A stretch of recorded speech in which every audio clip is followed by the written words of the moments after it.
Olá pessoal, somos da Universidade do Estado do Rio Grande do Norte de Patu e estamos aqui para apresentar um tutorial sobre a metodologia ativa, que é aprendizagem baseada em projetos, com os discentes Alex Walter Duarte Silva, eu, Francisca Ana Paulina de Lima, e Jailson Bezerra de Mesquita. Docente, a professora Samile Alexandre de Souza.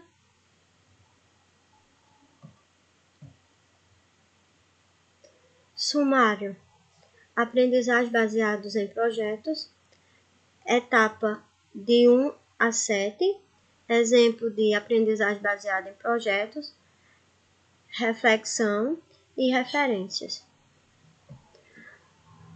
Aprendizagem baseada em projetos. Aprendizagem baseada em projeto visa o enriquecimento do conhecimento do estudante, de modo a colocá-lo em situações, problemas, do quais eles necessitam compreender, analisar e projetar de modo a solucioná-lo. Então, a aprendizagem baseada em projeto inicia a partir de um problema, sem respostas fáceis, que estimula a imaginação e incita os estudantes a saírem da posição de apenas ouvinte, deixando assim ele livre para planejar, montar e desenvolver seus planos, com o professor atuando como mediador. A estrutura de um projeto precisa ser cuidadosamente planejada e possui etapas definidas e integradas do início, meio e fim. A primeira etapa é o tema. Definir uma situação-problema nem sempre é uma tarefa simples. Na aprendizagem baseada em projetos, a motivação é um dos pontos-chave para a efetivação da aprendizagem significativa. Portanto, a problematização deve partir dos próprios alunos, tendo o professor, como eu disse antes, como mediador e facilitador do processo, e nem todo o conteúdo curricular gera uma problematização que justifique um projeto para solucioná-los. Os próprios alunos, através de observação, podem identificar as situações que merecem um tratamento investigativo.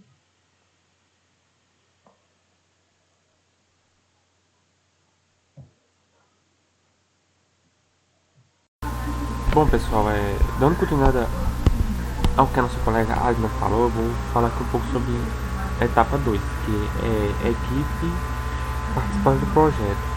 Normalmente teremos o comprometimento dos alunos, claro, isso é altamente fundamental para poder alcançar os resultados almejados. Também vamos ter que fazer uma organização dos alunos em equipes com tarefas e responsabilidades diferentes, pois se colocarmos as mesmas tarefas, provavelmente os alunos irão fazer tentar fazer algo semelhante aos mesmos seus colegas, e temos que evitar isso ao máximo possível. Também podemos trazer mais dinamismo e motivação ao projeto. Eles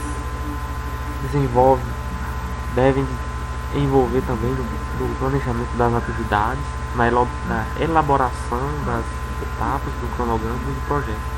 Isso é fundamental, eles participarem de cada etapa. Mais à frente, nosso colega Alex, ele vai falar um pouco de cada etapa e de como é que deve ser feito cada passo. Aqui, nossa etapa 3. Na etapa 3, objetivos. Todo projeto visa o desenvolvimento de algo, com certeza, né?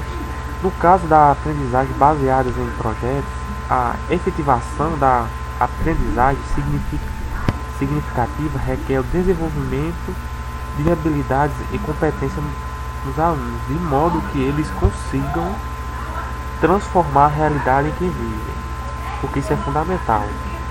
Se fazemos um tipo de aprendizagem baseada em projeto, claro, vamos ter que tentar implementar tudo que foi aprendido no projeto para ver se realmente vai surgir efeito. Também tem aprender o conteúdo curricular abordado e apenas um dos objetivos a serem alcançados. Esse não é apenas. Ele é um dos principais, porque se o aluno chegar a aprender realmente o que foi ensinado, significa que ele vai conseguir transmitir para outros. Os alunos deverão também desenvolver, conforme estruturas da taxonomia de Bloom, a capacidade de lembrar informações, interpretar, aplicar o conhecimento em situações concretas, analisar e decompor um problema, também sintetizar um assunto e avaliar evidências. Esses são os principais temas dos objetivos.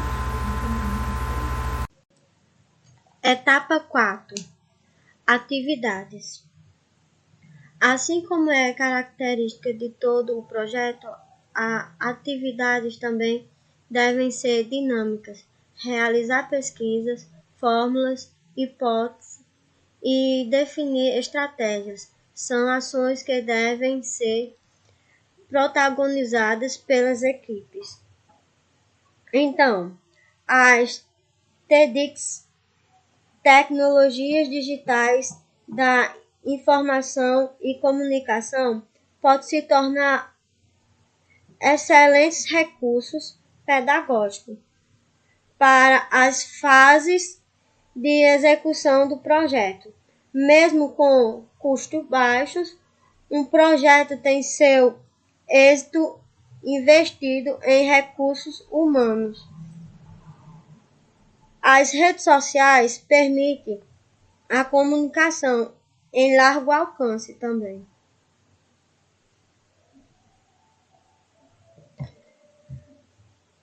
Etapa 5. Acompanhamento.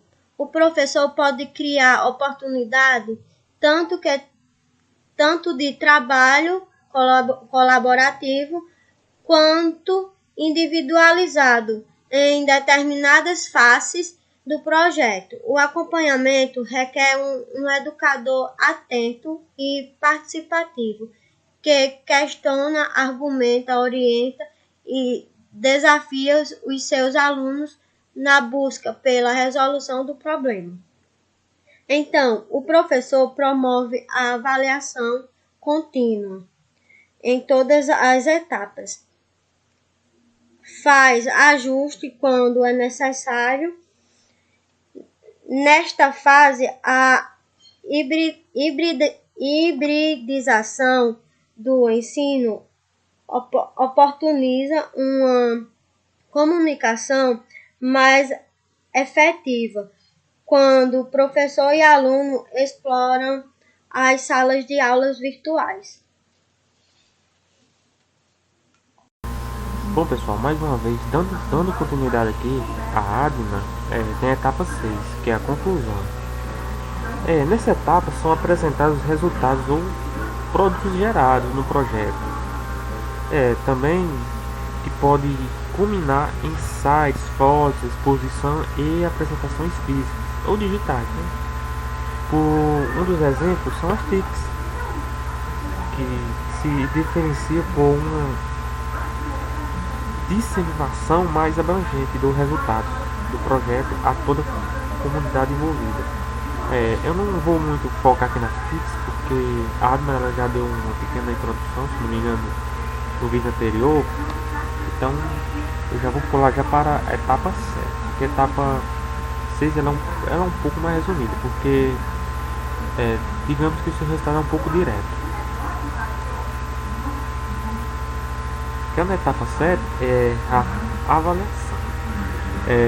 Digamos que com os registros realizados durante todas as etapas do projeto, o processo de avaliação dos alunos se torna mais autêntico, claro, pois uma avaliação pro projeto é um pouco mais diferente, que não é, digamos, aquela avaliação tradicional com provas.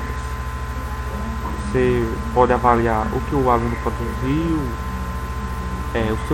a sua aprendizagem também em aula, entre outros.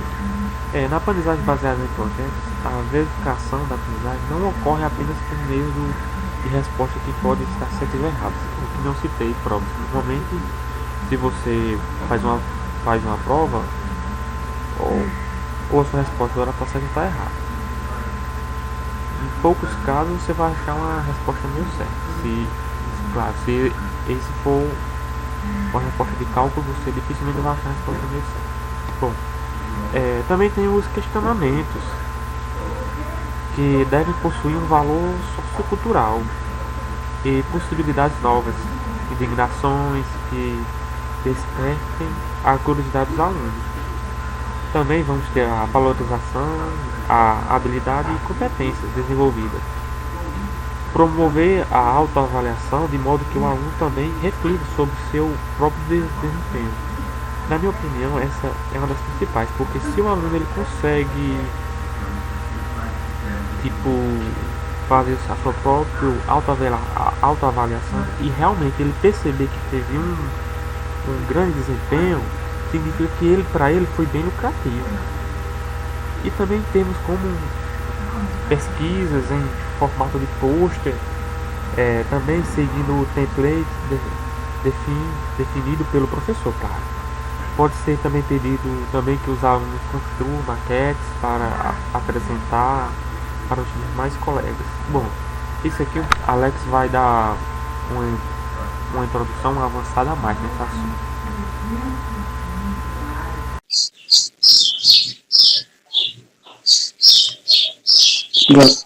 Boa tarde.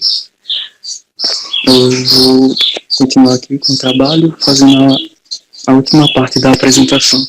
Que eu vou falar sobre exemplos de aprendizagem baseado em projetos. Nesses exemplos, iremos levar em consideração o ensino de geometria no ensino fundamental, podendo ser usado tanto para a geometria plana como para a espacial. Então, o primeiro passo é formar equipes. Eu coloquei aqui equipes de até 5 integrantes, mas cada professor vai saber, como é a sua sala, como ele pode fazer. Se organizar, definir metas e tarefas. No caso, vocês têm que se basear no conteúdo que vocês estiverem dando. Então, se você estiver dando sobre áreas, sobre volumes, mostrando as formas geométricas, então você vai ter uma pequena discussão sobre isso com os alunos, e eles vão ter que formar os grupos deles. No segundo passo, vem a pesquisar os objetos que se identifiquem com as formas geométricas estudadas. Os alunos vão ter que estudar por conta própria, eles vão ter que saber como pesquisar, aprender a pesquisar sobre aquilo que eles têm que aprender. No terceiro passo, identificar as formas relacionadas às figuras que serão objetos de estudo. Então, depois desse primeiro reconhecimento, no segundo passo, já vem uma parte um pouco mais técnica, vamos dizer assim. Eles vão ter que identificar fórmulas e ter um conhecimento matemático maior sobre aquilo que eles estão estudando. Isso é interessante, essa liberdade que eles vão ter de como eles vão estudar, como eles vão fazer. No quarto passo, organizar as informações pesquisadas em forma de pôster, seguindo o template definido pelo professor. No caso, eles vão ter que fazer em formato de post, mas não necessariamente você vai precisar, você vai querer que eles apresentem exatamente da forma da ABNT. Como são alunos do ensino fundamental, eles ainda não, caso você não queira, você não precisa apresentar já uma forma científica, né? Uma forma mais complicada. Pode ser pedido também que os alunos construam maquetes para apresentar para os demais. Nesse caso, seria até um pouco melhor se fosse nas aulas presenciais do que nas aulas que nós estamos tendo que nos acostumar agora, que são as aulas remotas, né? Seria mais interessante as maquetes para que eles pudessem mostrar aos colegas.